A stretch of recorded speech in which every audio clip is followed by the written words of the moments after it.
Coming up on WFT's First at 5, Gainesville residents are still feeling the effects of recent hurricanes and the debris left behind after the storms. And how fraudulent texts could be misleading voters ahead of the November 5th election. Plus, presidential candidates are heading to swing states as the race for the White House comes to a close. WFT's First at 5 starts now. First at 5. From the University of Florida's College of Journalism and Communications, you're watching WUFT News. After Hurricanes Helene and Milton caused intense damage throughout the state, many residents are still dealing with debris left on their properties. Welcome to WFT's First at 5. I'm Charlize Ramos. And I'm Jamie Goldman. Thanks for joining us. The city of Gainesville continues to deal with disaster relief and collection. WFT's Roches is live in the studio to share what she heard from local residents. You can see the piles and piles of debris on the side of the road. This Gainesville neighborhood is ready for clean streets, and the city hopes to take care of it soon. And all of this came from these 10 homes in here. Cleve Cooper has lived in Evans Hollow for almost 40 years. Hurricanes Helene and Milton continue to leave a signature in the streets.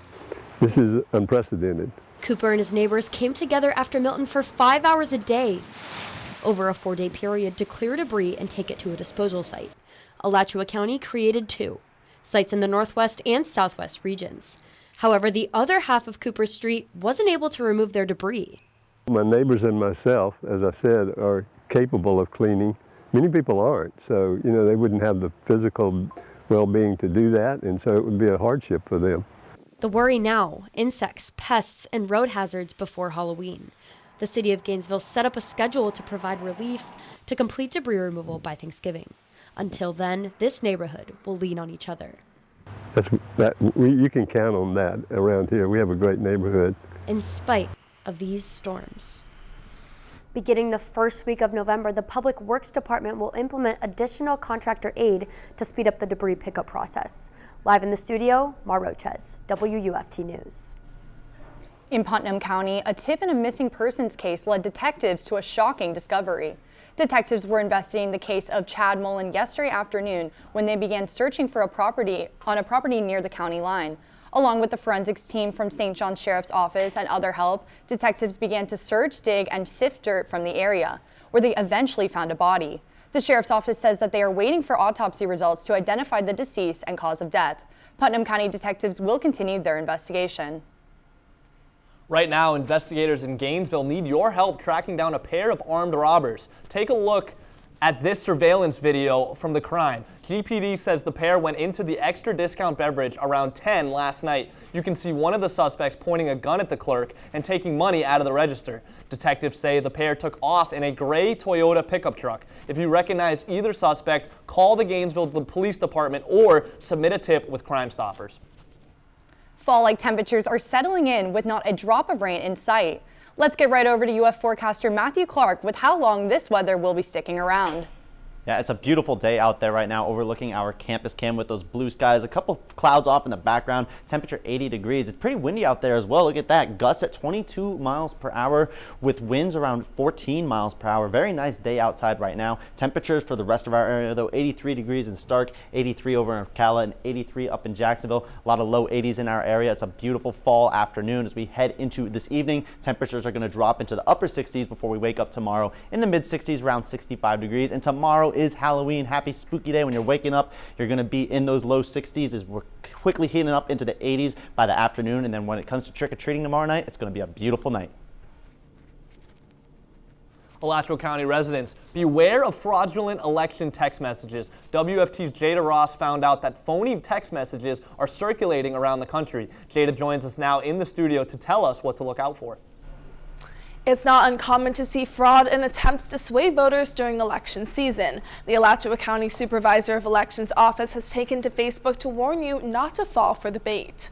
Some organizations are taking to text messages claiming to be the Alachua County Supervisor of Elections Office and asking for voters to vote for a certain candidate, party, or policy. The messages are also spreading misinformation regarding process of voting, like how and where to vote in Alachua County.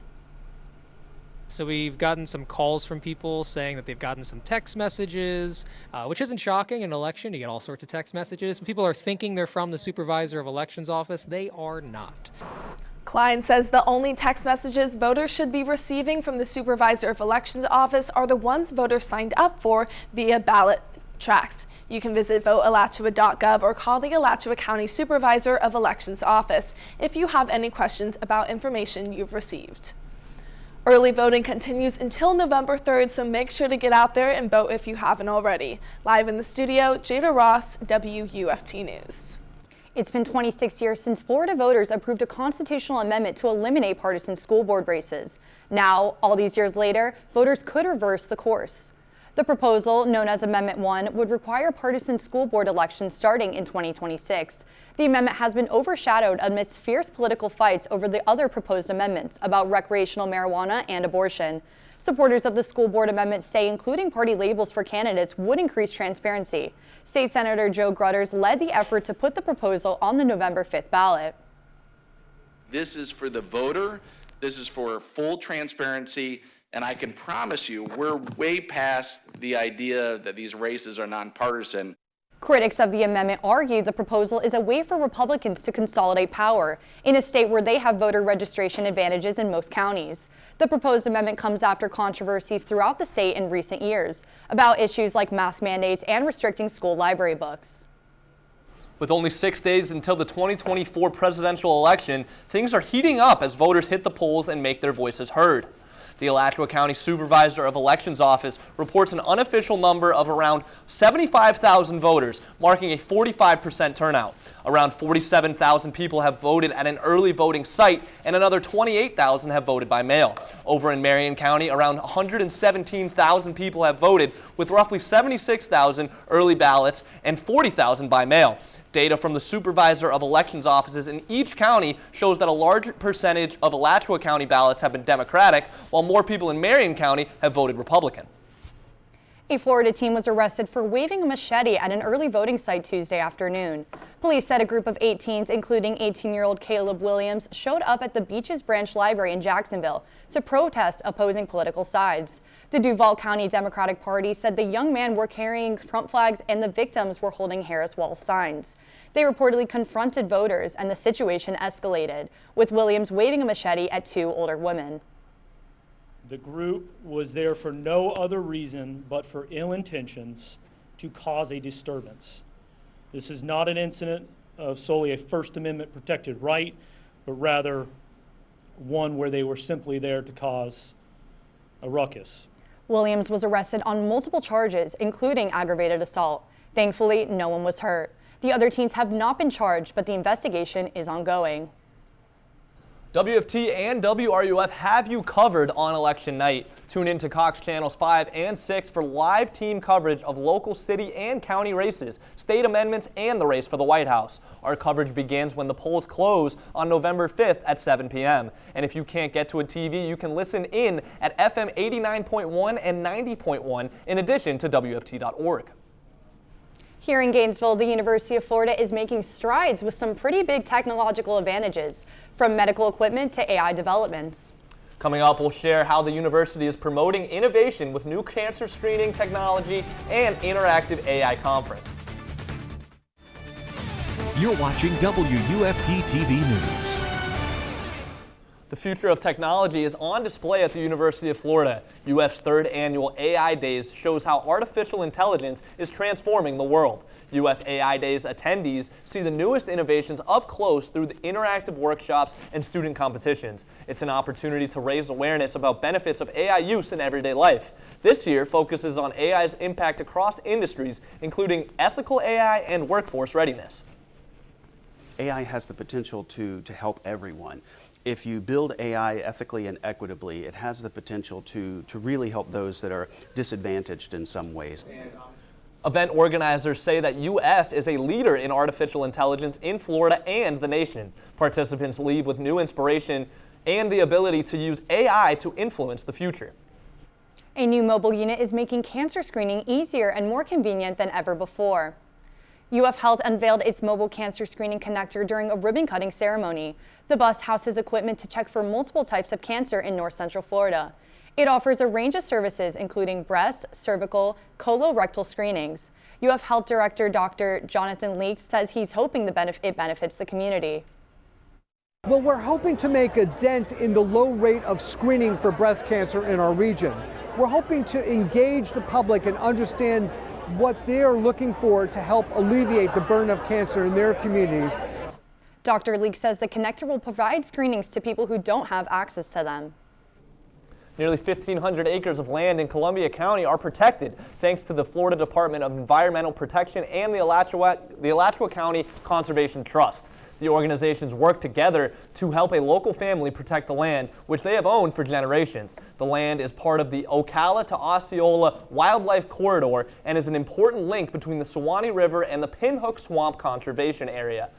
The Alachua County Conservation Trust played a key role by representing the family and ensuring the acres of land are protected from harmful development. Gainesville is giving a key to the city to dedicating a Cuban-American singer, Willie Chino. The singer is being recognized for his 50-year career and boosting Gainesville's international presence as a music destination. Chino will perform for the first time in Gainesville on November 2nd at 8 p.m. in Bo Diddley Plaza. And Mayor Harvey Ward will name the second day Willie Chino Day. There's a 40% chance that there's a storm in the tropics next week. I'll have that and your Halloween forecast after the break. You're watching WUFT-TV News. Hey, it's a beautiful day out there on Halloween Eve. Looking over on blue skies on our campus cam with temperature 80 degrees right now. Pretty gusty winds out there. See 22-mile-per-hour gusts. It's pretty gusty for our Wednesday afternoon. Looking on the west campus cam, pretty nice out there as well. Nothing really going on our radar. A couple storms off on the east coast, but for the most part, all of north central Florida is pretty clear for our area. Temperatures right now, 81 degrees in Gainesville, 83 in Ocala, and 83 over in Bronson. Beautiful skies and beautiful temperatures right now. Feels like a Florida fall day, and as we head into our overnight hours, those temperatures are going to drop into the upper 60s. Some overhead clouds could be possible overnight, but for the most part, it's going to be a beautiful evening on Halloween Eve. And when we're waking up tomorrow morning, those temperatures are going to be in the 60s again, seeing 65 degrees in Gainesville, and the further north you go, 63 in Lake City and 63 over in Live Oak. Going to be a beautiful Thursday morning for Halloween, which is tomorrow as well. So we're waking up in those 60s, going up into cooling winds and some sunshine in the afternoon around noon, 81 degrees with highs around 83, 84. And then tomorrow night, when you're going out to trick or treat, it's going to be a beautiful night, not too hot, not too cold, 75 degrees pretty much around 8 o'clock when you're going out there. Scary, clear night skies as well. And then midnight, it's November. Start up Mariah Carey. I know I'll be doing that. And then our tropical outlook for the most part, 40% chance in our tropics on the Western Caribbean is this patch of storms they're looking at. We've been looking at this for the past 2 weeks and nothing's really come out of it yet. We're going to be keeping an eye on this over the next couple days into next week. For the most part though, nothing much of a concern right now. If it were to develop though, it would become Patty, as Oscar was just a hurricane that hit Cuba and then went off to the North Atlantic. So Patty is next in line. It's going to be a beautiful day to get a rest. And on Saturday, we have Florida-Georgia weekend up in Jacksonville. This is Jacksonville, so there's a 20% chance of showers before 2 o'clock on our afternoon. And then kickoff, we have 3:30 kickoff, 81 degrees, and then 75 degrees. Hopefully the Gators win against Georgia.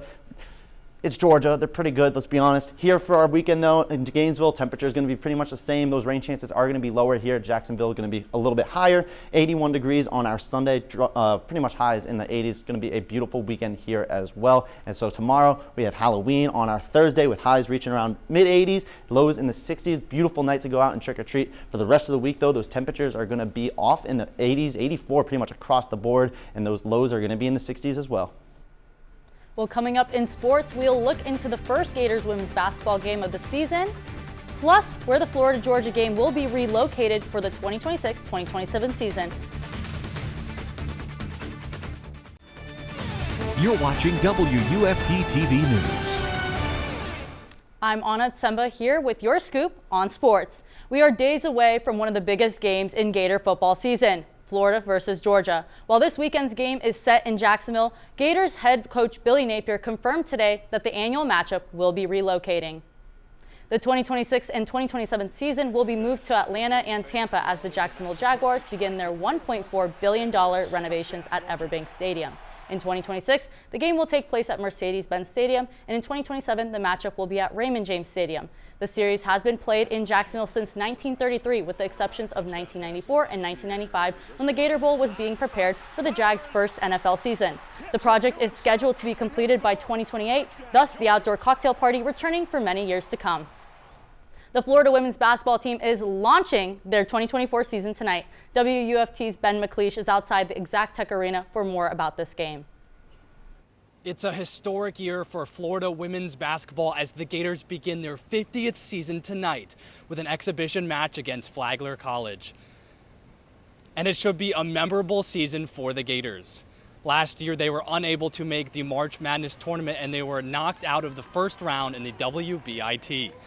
But the future looks bright for the Gators, who just had a top 10 recruiting class in the nation. It comes at a perfect time as Florida's top 2 scorers from last season are now gone.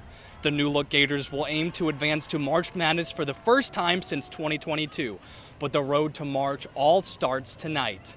Tip-off against Flagler College is set for 7 p.m. Reporting live from the O'Connell Center, Ben McLeish, WUFT Sports. While the basketball season may be tipping off, Gators soccer is winding down. Florida takes the field against Tennessee tonight at Disney Stadium one last time this season as they are eliminated from the SEC tournament contention. However, the Gators can spoil the Volunteers' chance to secure their ticket to the postseason, with the Vols needing a win tonight to advance. Delayed by Hurricane Helene, this match comes 34 days later than initially scheduled. Kickoff is set for 7. It is time to shift our focus back to the court where the number 24 Florida volleyball team is in Arkansas for a midweek matchup against the Razorbacks tonight. Coming off a thrilling 3-1 win over Tennessee, Florida is riding a 3-game conference winning streak and an overall 14-5 record. With a season-high .444 hitting percentage, the Gators are aiming for redemption after dropping both matches to Arkansas last season. The Gators look to see if they can dig deep and serve up another victory. Game will start at 8. One final note, the Miami Heat are taking on the New York Knicks tonight at 7:30, and the Orlando Magic are facing the Chicago Bulls at 8. Yeah, Knicks are in trouble. It's always fun when those two rivals get together. For sure. Let's go Heat, right? Yeah. I want to know, is the Heat going to be coming through on Halloween? While Halloween may be scary, the Heat will not be scary this Halloween. It's going to be a beautiful Halloween, which is tomorrow with highs reaching the mid-80s and lows being in the 60s. It's going to be around 75 degrees when you're out and about trick-or-treating. The rest of the week, though, it's pretty much the same. Some overhead clouds could be possible, some sunny skies. This weekend is going to be beautiful for Florida, Georgia, over in Jacksonville, and here in Gainesville. Beautiful week ahead. Thank you, Matthew. Honestly, with those temperatures, I think I want to go trick-or-treating. Well, thanks for joining us. We're back here tomorrow for another edition of First at 5. But your North Central Florida news is always on at WFT.org and all of our social media platforms. Have a good night.